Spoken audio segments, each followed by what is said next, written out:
Assalamualaikum, magandang araw po sa inyong lahat. Tuturo naman po natin yung halimbawa pag saksakin ka ng ganyan. Halimbawa ganyan, saksakin ka ng ganyan. Yung sa taas. Ano ba kayo? Bago pong lahat, huwag niyo pong kalimutan mag-like at subscribe. Kena. Ganito po yung mga boss. Halimbawa, pag maganyan siya, ganyan no? Ganyan, diretso yan.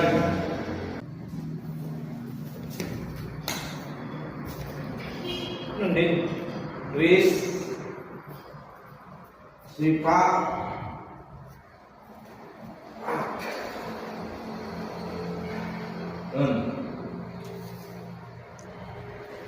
Okay.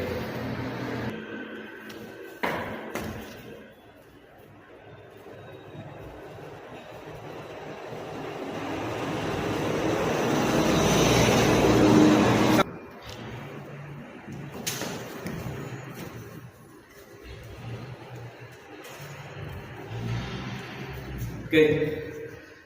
Yun, depende na sa inyo. Pag makuha ninyo, depende na yun sa inyo. Kung anong gagawin ninyo, i-counter nyo. Ano lang po. Maraming salamat. Hanggang sa muli. Paalam.